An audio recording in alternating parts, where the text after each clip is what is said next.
జగిత్యాల జిల్లా మెట్పల్లి పట్టణంలోని నవయుగ Telangana driver welfare association వారి ఆధ్వర్యంలో ఎమ్మెల్యే క్యాంపు కార్యాలయంలో నియోజకవర్గ ఎమ్మెల్యే కల్వకుంట్ల సంజయ్కి వినతి పత్రం అందించారు. అనంతరం నూతనంగా ఎమ్మెల్యే గెలిచిన వారిని మర్యాదపూర్వకంగా పూలమాల శాలువతో సన్మానం చేసి నోటుబుక్ అందజేశారు. ఆటో డ్రైవర్లు మాట్లాడుతూ మహాలక్ష్మి పథకం ద్వారా 4,000 ఆటో కుటుంబాల కార్మికులకు దెబ్బతినేలా అవుతుందని, వారికి ఆర్టీసీలో మహిళలకు ఉచిత బస్సు ప్రయాణం ద్వారా ఆటోలకు మరియు టాటా మ్యాజిక్ వెహికల్స్లకు ప్రయాణికులు ఎక్కడం లేదన్నారు. అందరూ ఉచిత ప్రయాణం ద్వారా బస్సులు ప్రయాణం చేయడం ద్వారా మా కుటుంబాలు రోడ్డున పడతాయి, అట్లాగే వడ్డీలతో తీసుకున్న మా వెహికల్ రుణాలకు చాలా ఇబ్బందికరంగా మారిందని తెలియజేశారు. దీనికి ప్రభుత్వం వెంటనే స్పందించి మాకు అన్ని విధాలుగా న్యాయం చేయాలని కోరారు. ప్రభుత్వం ద్వారా మిమ్మల్ని ఆదుకోవాలని వీడీఎస్పీ రవీందర్కి వినతి పత్రం అందించారు. ఈ కార్యక్రమంలో జిల్లా అధ్యక్షులు గుగులవత్ శివలాల్ నాయక్, సెక్రటరీ రంగు సంపత్ గౌడ్, వర్కింగ్ ప్రెసిడెంట్ యమా గణేష్, గుడిసెల గంగాధర్, వెంకటరమణ, ఎండి హైమద్, కుడిశర్ల శంకర, ఎండి నవాబ్, కుడుముల లక్ష్మణ్, కావటి గంగాధర్, గట్టయ్య, మామిడి గంగాధర్, మల్లేష్, ఎస్ నర్సయ్య తదితర యూనియన్ సభ్యులు పాల్గొన్నారు. ముందుగా ఈ యొక్క కాంగ్రెస్ ప్రభుత్వానికి నేను రెండు చేతులెత్తి నమస్కారం పెట్టి నేను చెప్తున్నా, నేను మీకు రిక్వెస్ట్ చేస్తున్నా ఈ కాంగ్రెస్ ప్రభుత్వాన్ని. ఈరోజు ఈ మీడియా మిత్రుల ముందడికి మేము రావడము ఎందుకు జరిగిందంటే, ఈరోజు కాంగ్రెస్ ప్రభుత్వం ఉచిత బస్సు ప్రయాణం మహాలక్ష్మి పథకం కింద ఉచిత బస్సు ప్రయాణం పెట్టడం వలన ఈరోజు మా యొక్క 1000 కుటుంబాలు auto and Tata magic jeep 1000 కుటుంబాలు రోడ్లపైన పడ్డాయి. ఇవాళ మేము పూట గడవని స్థితిలోకి వచ్చినాం. మరి మేము ఇలా పూట గడవని స్థితిలోకి తెచ్చిన ఈ కాంగ్రెస్ ప్రభుత్వం మా యొక్క డ్రైవర్లందరినీ ఏ విధంగా ఆదుకుంటారు అనేది మేము ఈ రకంగా ప్రశ్నిస్తున్నాం.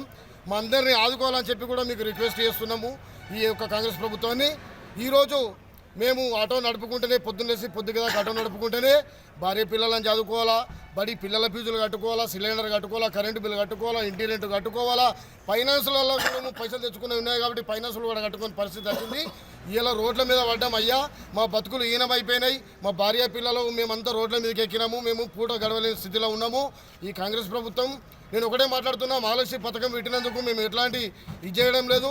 సరే, ఇది మంచి పథకమే మీరు పెట్టిన కావచ్చు సార్, కానీ మా యొక్క డ్రైవర్ కుటుంబాలు మరి ఆగమైపోతాయి. మరి మహాలక్ష్మి పథకం వల్ల వీళ్ళంతా రోడ్ల మీద పడతారు, ఇలా బతుకులు ఆగమవుతాయి, వీళ్ళు పూట గడవని పరిస్థితి వస్తుందని చెప్పి మీరు ఒక్క నిమిషం ఆలోచించుంటే ఇది ఎంతవరకు వచ్చేది కాదు.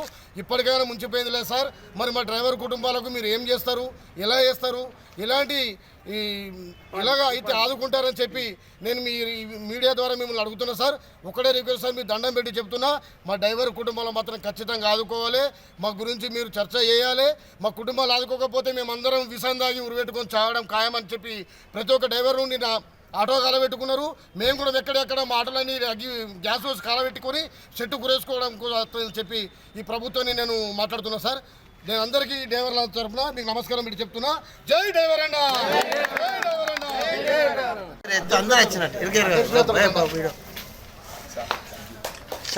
సంపత్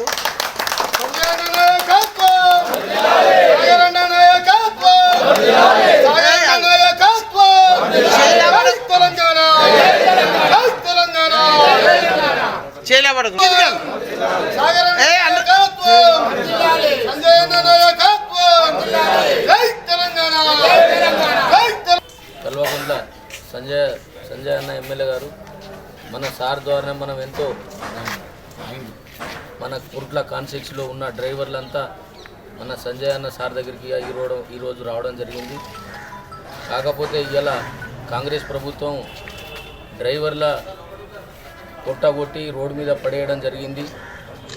ఇలా మహాలక్ష్మి ఉచిత ప్రయాణం అని పెట్టి డ్రైవర్ ఒక ఫ్యామిలీ రోడ్డు మీద పడ్డాయి. ఇలా 4 రోజులు జరుగుతున్నది. దీన్ని వెంటనే కాంగ్రెస్ ప్రభుత్వం ఈ పెట్టిన యొక్క అమలును ఎత్తివేయాలని చెప్పి మేము డిమాండ్ చేస్తూ ఇవాళ మా ఎమ్మెల్యే గారిని మేము హృదయపూర్వకంగా సన్మానంతో కలవడం జరిగింది. కాబట్టి ఎల్లా కాలం మా ఎమ్మెల్యే గారు మాతోనే ఉండాలని, మా యొక్క అండదండాలు మా దేవుడే అని చెప్పి మేము డ్రైవర్లు అందరం కోరుకోవడం జరిగింది.